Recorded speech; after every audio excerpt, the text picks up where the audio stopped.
The Yellow Wallpaper. It is very seldom that mere ordinary people like John and myself secure ancestral halls for the summer. A colonial mansion, a hereditary estate, I would say a haunted house, and reach the height of romantic felicity. But that would be asking too much of fate. Still, I will proudly declare that there is something queer about it. Else, why should it be let so cheaply? And why have stood so long untenanted? John laughs at me, of course, but one expects that in marriage. John is practical in the extreme. He has no patience with faith, an intense horror of superstition, and he scoffs openly at any talk of things not to be felt and seen and put down in figures. John is a physician, and perhaps, I would not say it to a living soul, of course, but this is dead paper and a great relief to my mind. Perhaps that is one reason I do not get well faster. You see, he does not believe I am sick. And what can one do? If a physician of high standing, and one's own husband, assures friends and relatives that there is really nothing the matter with one but temporary nervous depression, a slight hysterical tendency, what is one to do? My brother is also a physician and also of high standing, and he says the same thing. So I take phosphates or phosphites, whichever it is, and tonics, and journeys and air and exercise, and am absolutely forbidden to work until I am well again. Personally, I disagree with their ideas.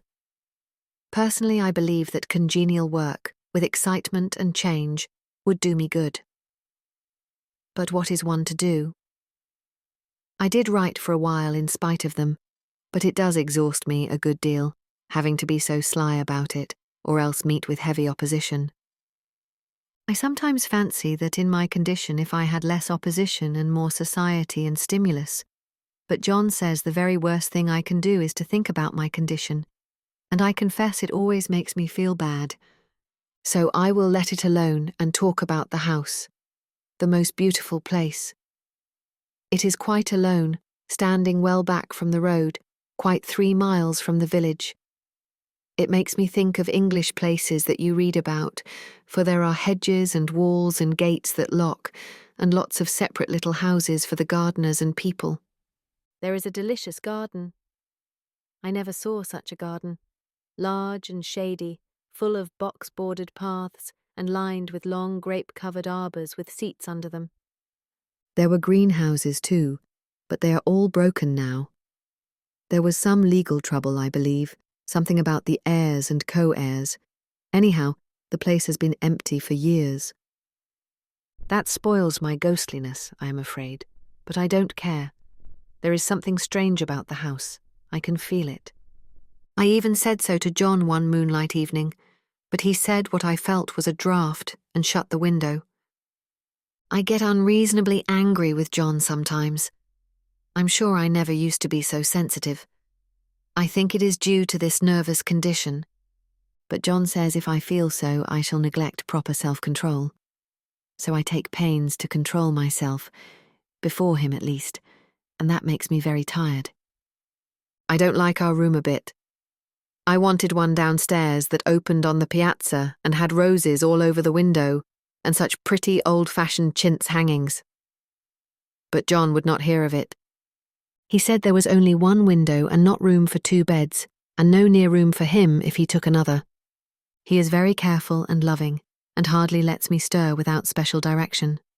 I have a schedule prescription for each hour in the day. He takes all care from me, and so I feel basely ungrateful not to value it more. He said we came here solely on my account, that I was to have perfect rest and all the air I could get. Your exercise depends on your strength, my dear, said he, and your food somewhat on your appetite, but air you can absorb all the time. So we took the nursery, at the top of the house. It is a big, airy room, the whole floor nearly, with windows that look all ways, and air and sunshine galore. It was nursery first, and then playground and gymnasium, I should judge, for the windows are barred for little children, and there are rings and things in the walls.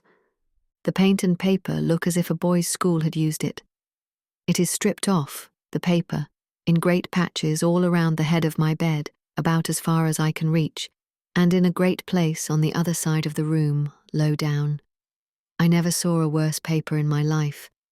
One of those sprawling, flamboyant patterns committing every artistic sin. It is dull enough to confuse the eye in following, pronounced enough to constantly irritate and provoke study, and when you follow the lame, uncertain curves for a little distance, they suddenly commit suicide, plunge off at outrageous angles, destroy themselves in unheard-of contradictions. The colour is repellent, almost revolting, a smouldering, unclean yellow, strangely faded by the slow-turning sunlight. It is a dull yet lurid orange in some places, a sickly sulphur tint in others. No wonder the children hated it. I should hate it myself if I had to live in this room long. There comes John, and I must put this away. He hates to have me write a word. We have been here 2 weeks, and I haven't felt like writing before, since that first day. I am sitting by the window now, up in this atrocious nursery, and there is nothing to hinder my writing as much as I please, save lack of strength. John is away all day, and even some nights when his cases are serious. I am glad my case is not serious, but these nervous troubles are dreadfully depressing. John does not know how much I really suffer. He knows there is no reason to suffer, and that satisfies him. Of course it is only nervousness. It does weigh on me so not to do my duty in any way. I meant to be such a help to John, such a real rest and comfort, and here I am a comparative burden already. Nobody would believe what an effort it is to do what little I am able, to dress and entertain and order things. It is fortunate Mary is so good with the baby, such a dear baby. And yet I cannot be with him, it makes me so nervous. I suppose John never was nervous in his life. He laughs at me so about this wallpaper.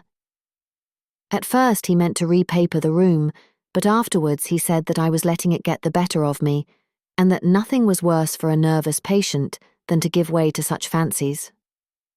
He said that after the wallpaper was changed, it would be the heavy bedstead, and then the barred windows, and then that gate at the head of the stairs, and so on. "You know the place is doing you good," he said. "And really, dear, I don't care to renovate the house just for a 3 months' rental." "Then do let us go downstairs," I said. "There are such pretty rooms there." Then he took me in his arms and called me a blessed little goose, and said he would go down cellar if I wished, and have it whitewashed into the bargain. But he is right enough about the beds and windows and things. It is as airy and comfortable a room as anyone need wish, and of course, I would not be so silly as to make him uncomfortable just for a whim. I'm really getting quite fond of the big room, all but that horrid paper. Out of one window I can see the garden, those mysterious deep-shaded arbours, the riotous old-fashioned flowers and bushes and gnarly trees. Out of another I get a lovely view of the bay and a little private wharf belonging to the estate. There is a beautiful shaded lane that runs down there from the house. I always fancy I see people walking in these numerous paths and arbours, but John has cautioned me not to give way to fancy in the least. He says that with my imaginative power and habit of story-making, a nervous weakness like mine is sure to lead to all manner of excited fancies, and that I ought to use my will and good sense to check the tendency. So I try. I think sometimes that if I were only well enough to write a little, it would relieve the press of ideas and rest me, but I find I get pretty tired when I try. It is so discouraging not to have any advice and companionship about my work. When I get really well, John says we will ask Cousin Henry and Julia down for a long visit, but he says he would as soon put fireworks in my pillowcase as to let me have those stimulating people about now. I wish I could get well faster. But I must not think about that. This paper looks to me as if it knew what a vicious influence it had. There is a recurrent spot where the pattern lolls like a broken neck and 2 bulbous eyes stare at you upside down. I get positively angry with the impertinence of it and the everlastingness. Up and down and sideways they crawl, and those absurd, unblinking eyes are everywhere. There is one place where 2 breadths didn't match, and the eyes go all up and down the line, one a little higher than the other. I never saw so much expression in an inanimate thing before, and we all know how much expression they have. I used to lie awake as a child and get more entertainment and terror out of blank walls and plain furniture than most children could find in a toy store. I remember what a kindly wink the knobs of our big old bureau used to have, and there was one chair that always seemed like a strong friend. Sam. I used to feel that if any of the other things looked too fierce, I could always hop into that chair and be safe. The furniture in this room is no worse than inharmonious, however, for we had to bring it all from downstairs. I suppose when this was used as a playroom, they had to take the nursery things out, and no wonder. I never saw such ravages as the children have made here. The wallpaper, as I said before, is torn off in spots, and it sticketh closer than a brother. They must have had perseverance as well as hatred. Then the floor is scratched and gouged and splintered, the plaster itself is dug out here and there, and this great heavy bed, which is all we found in the room, looks as if it had been through the wars. But I don't mind it a bit, only the paper. There comes John's sister. Such a dear girl as she is, and so careful of me. I must not let her find me writing. She is a perfect and enthusiastic housekeeper, and hopes for no better profession. I verily believe she thinks it is the writing which made me sick, but I can write when she is out, and see her a long way off from these windows. There is one that commands the road, a lovely, shaded, winding road, and one that just looks off over the country. A lovely country, too, full of great elms and velvet meadows.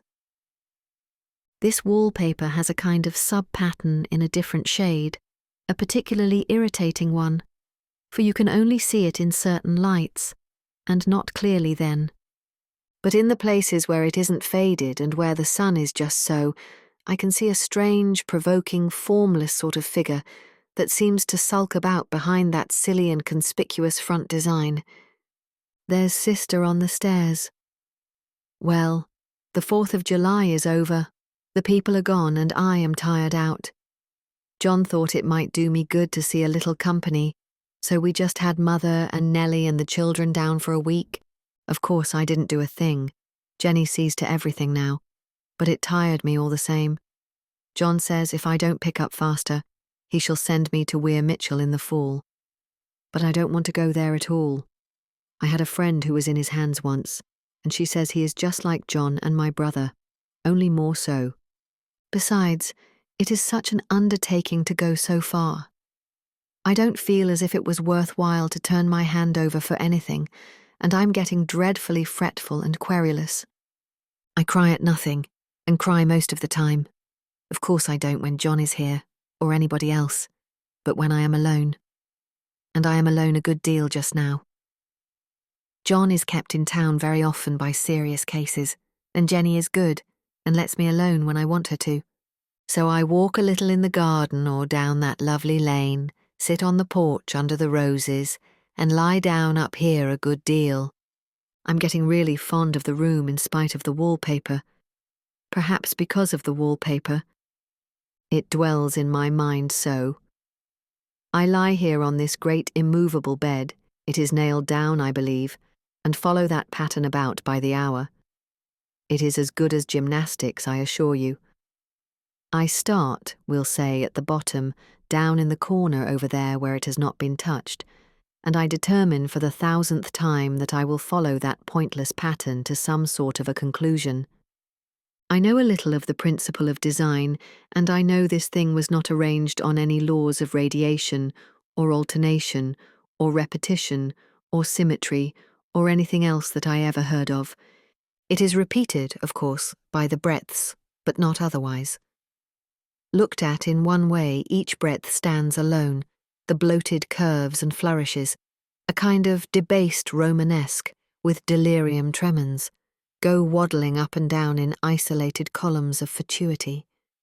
But, on the other hand, they connect diagonally, and the sprawling outlines run off in great slanting waves of optic horror, like a lot of wallowing seaweeds in full chase. The whole thing goes horizontally too, at least it seems so, and I exhaust myself in trying to distinguish the order of its going in that direction. They have used a horizontal breadth for a frieze, and that adds wonderfully to the confusion. There is one end of the room where it is almost intact, and there, when the cross-lights fade and the low sun shines directly upon it, I can almost fancy radiation after all. The interminable grotesques seem to form around a common centre and rush off in headlong plunges of equal distraction. It makes me tired to follow it. I will take a nap, I guess. I don't know why I should write this. I don't want to. I don't feel able. And I know John would think it absurd. But I must say what I feel and think in some way. It is such a relief. But the effort is getting to be greater than the relief. Half the time now I am awfully lazy and lie down ever so much. John says I mustn't lose my strength and has me take cod liver oil and lots of tonics and things, to say nothing of ale and wine and rare meat. Dear John, he loves me very dearly and hates to have me sick. I tried to have a real earnest, reasonable talk with him the other day and tell him how I wish he would let me go and make a visit to Cousin Henry and Julia, but he said I wasn't able to go, nor able to stand it after I got there, and I did not make out a very good case for myself, for I was crying before I had finished. It is getting to be a great effort for me to think straight. Just this nervous weakness, I suppose. And dear John gathered me up in his arms and just carried me upstairs and laid me on the bed, and sat by me and read to me till it tired my head. He said I was his darling and his comfort and all he had, and that I must take care of myself for his sake and keep well. He says no one but myself can help me out of it, that I must use my will and self-control and not let any silly fancies run away with me. There's one comfort: the baby is well and happy, and does not have to occupy this nursery with the horrid wallpaper. If we had not used it, that blessed child would have. What a fortunate escape. Why, I wouldn't have a child of mine, an impressionable little thing, live in such a room for worlds. I never thought of it before, but it is lucky that John kept me here after all. I can stand it so much easier than a baby, you see. Of course I never mention it to them anymore. I am too wise, but I keep watch of it all the same. There are things in that paper that nobody knows but me, or ever will. Behind that outside pattern, the dim shapes get clearer every day. It is always the same shape, only very numerous, and it is like a woman stooping down and creeping about behind that pattern. I don't like it a bit. I wonder, I begin to think, I wish John would take me away from here. It is so hard to talk with John about my case, because he is so wise, and because he loves me so. But I tried it last night. It was moonlight. The moon shines in all around, just as the sun does. I hate to see it sometimes. It creeps so slowly and always comes in by one window or another. John was asleep, and I hated to waken him. So I kept still and watched the moonlight on that undulating wallpaper till I felt creepy. The faint figure behind seemed to shake the pattern, just as if she wanted to get out. I got up softly and went to feel and see if the paper did move, and when I came back, John was awake. "What is it, little girl?" he said. "Don't go walking about like that, you'll get cold." I thought it was a good time to talk, so I told him that I really was not gaining here, and that I wished he would take me away. "Why, darling," said he, "our lease will be up in 3 weeks, and I can't see how to leave before. The repairs are not done at home, and I cannot possibly leave town just now. Of course, if you were in any danger, I could and would, but you really are better, dear, whether you can see it or not. I am a doctor, dear, and I know. You are gaining flesh and colour, your appetite is better. I feel really much easier about you." "I don't weigh a bit more," said I, "nor as much, and my appetite may be better in the evening when you are here, but it is worse in the morning when you are away." "Bless her little heart," said he with a big hug. "She shall be as sick as she pleases. But now let's improve the shining hours by going to sleep and talk about it in the morning." "And you won't go away?" I asked gloomily. "Why, how can I, dear? It is only 3 weeks more, and then we will take a nice little trip of a few days while Jenny is getting the house ready. Really, dear, you are better." "Better in body, perhaps," I began, and stopped short, for he sat up straight and looked at me with such a stern, reproachful look that I could not say another word. "My darling," said he, "I beg of you, for my sake and for our child's sake, as well as for your own, that you will never for one instant let that idea enter your mind. There is nothing so dangerous, so fascinating, to a temperament like yours. It is a false and foolish fancy. Can you not trust me as a physician when I tell you so?" So of course I said no more on that score, and we went to sleep before long. He thought I was asleep first, but I wasn't. I lay there for hours trying to decide whether that front pattern and the back pattern really did move together or separately. On a pattern like this, by daylight, there is a lack of sequence, a defiance of law, that is a constant irritant to a normal mind. The colour is hideous enough, and unreliable enough, and infuriating enough, but the pattern is torturing. You think you have mastered it, but just as you get well underway in following, it turns a back somersault, and there you are. It slaps you in the face, knocks you down, and tramples upon you. It is like a bad dream. The outside pattern is a florid arabesque, reminding one of a fungus. If you can imagine a toadstool in joints, an interminable string of toadstools, budding and sprouting in endless convolutions, why, that is something like it. That is, sometimes. There is one marked peculiarity about this paper, a thing nobody seems to notice but myself, and that is that it changes as the light changes. When the sun shoots in through the east window, I always watch for that first long, straight ray.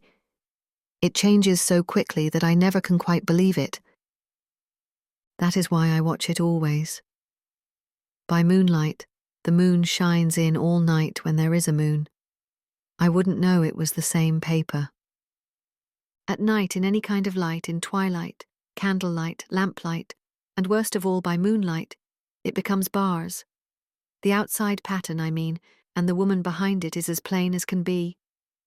I didn't realize for a long time what the thing was that showed behind, that dim sub-pattern, but now I am quite sure it is a woman.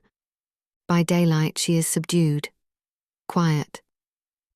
I fancy it is the pattern that keeps her so still. It is so puzzling. It keeps me quiet by the hour. I lie down ever so much now. John says it is good for me, and to sleep all I can. Indeed, he started the habit by making me lie down for an hour after each meal.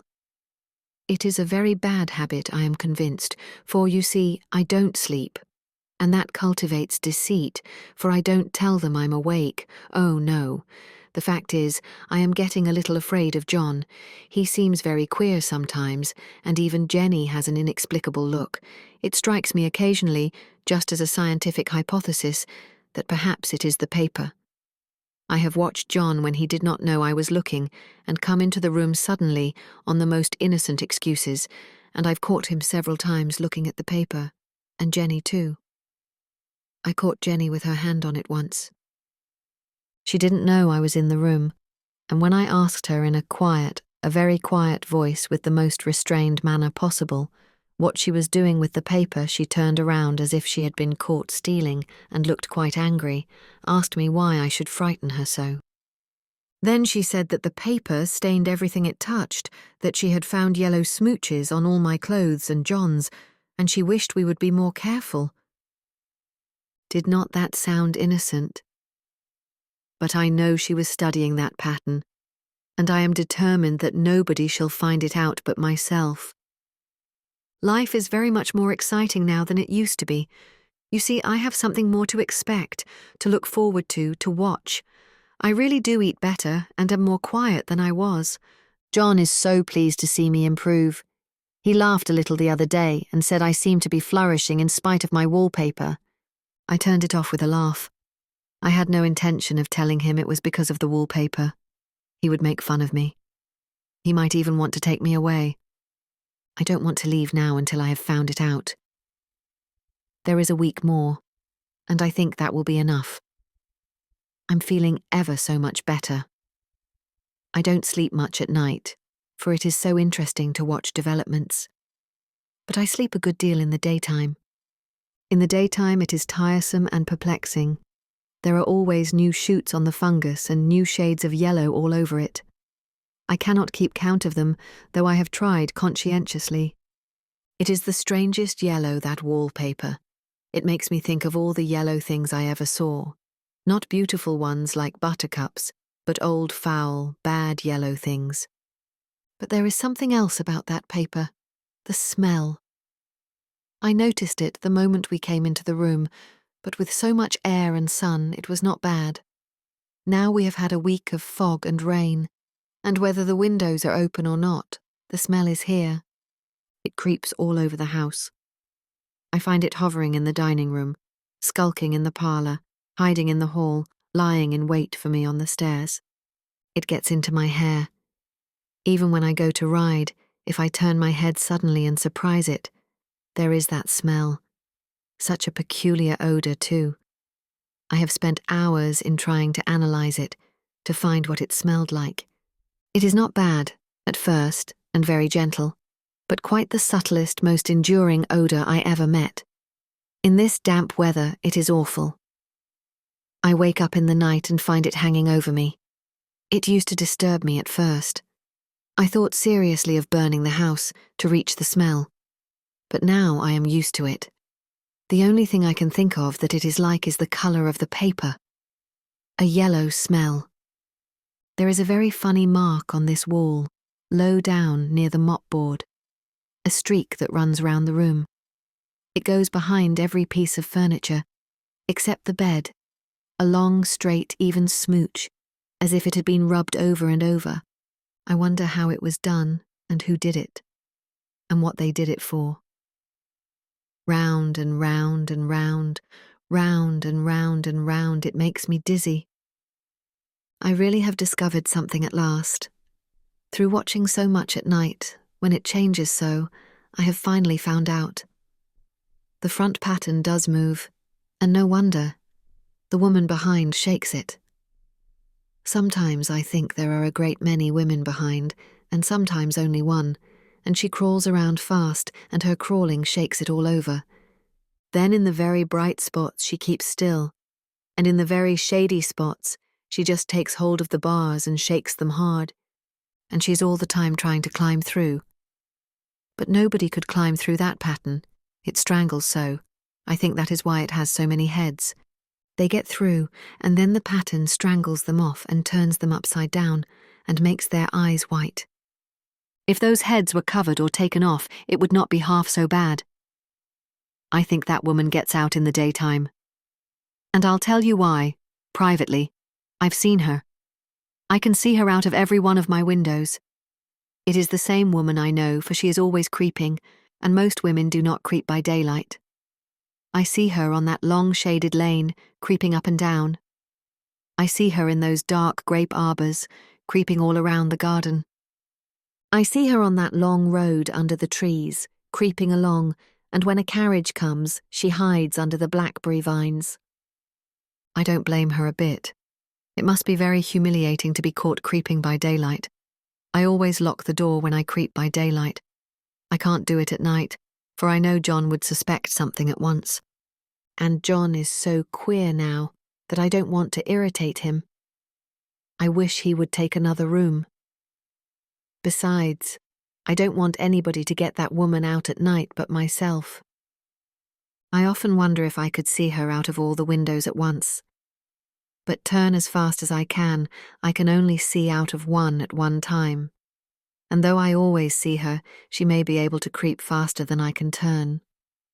I have watched her sometimes away off in the open country, creeping as fast as a cloud shadow in a high wind. If only that top pattern could be gotten off from the under one. I mean to try it, little by little. I have found out another funny thing, but I shan't tell it this time. It does not do to trust people too much. There are only 2 more days to get this paper off, and I believe John is beginning to notice. I don't like the look in his eyes. And I heard him ask Jenny a lot of professional questions about me. She had a very good report to give. She said I slept a good deal in the daytime. John knows I don't sleep very well at night, for all I'm so quiet.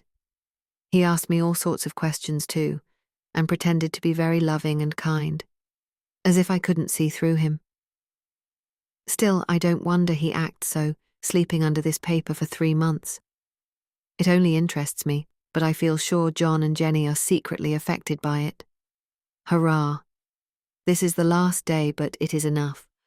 John is to stay in town overnight and won't be out until this evening. Jenny wanted to sleep with me, the sly thing, but I told her I should undoubtedly rest better for a night all alone. That was clever, for really I wasn't alone a bit. As soon as it was moonlight, and that poor thing began to crawl and shake the pattern, I got up and ran to help her. I pulled and she shook, I shook and she pulled, and before morning we had peeled off yards of that paper, a strip about as high as my head and half around the room. And then, when the sun came and that awful pattern began to laugh at me, I declared I would finish it today. We go away tomorrow, and they are moving all my furniture down again to leave things as they were before. Jenny looked at the wall in amazement, but I told her merrily that I did it out of pure spite at the vicious thing. She laughed and said she wouldn't mind doing it herself, but I must not get tired. How she betrayed herself that time. But I am here, and no person touches this paper but me, not alive. She tried to get me out of the room. It was too patent. But I said it was so quiet and empty and clean now that I believed I would lie down again and sleep all I could, and not to wake me even for dinner. I would call when I woke. So now she is gone, and the servants are gone, and the things are gone, and there is nothing left but that great bedstead nailed down, with the canvas mattress we found on it. We shall sleep downstairs tonight and take the boat home tomorrow. I quite enjoy the room, now it is bare again. How those children did tear about here. This bedstead is fairly gnawed. But I must get to work. I have locked the door and thrown the key down into the front path. I don't want to go out, and I don't want to have anybody come in till John comes. I want to astonish him. I've got a rope up here that even Jenny did not find. If that woman does get out and tries to get away, I can tie her. But I forgot I could not reach far without anything to stand on. This bed will not move. I tried to lift and push it until I was lame, and then I got so angry I bit off a little piece at one corner, but it hurt my teeth. Then I peeled off all the paper I could reach standing on the floor. It sticks horribly, and the pattern just enjoys it. All those strangled heads and bulbous eyes and waddling fungus growths just shriek with derision. I'm getting angry enough to do something desperate. To jump out of the window would be admirable exercise, but the bars are too strong even to try. Besides, I wouldn't do it. Of course not. I know well enough that a step like that is improper and might be misconstrued. I don't like to look out of the windows even. There are so many of those creeping women, and they creep so fast. I wonder if they all come out of that wallpaper as I did. But I am securely fastened now by my well-hidden rope. You don't get me out in the road there. I suppose I shall have to get back behind the pattern when it comes night, and that is hard. It is so pleasant to be out in this great room and creep around as I please. I don't want to go outside, I won't, even if Jenny asks me to.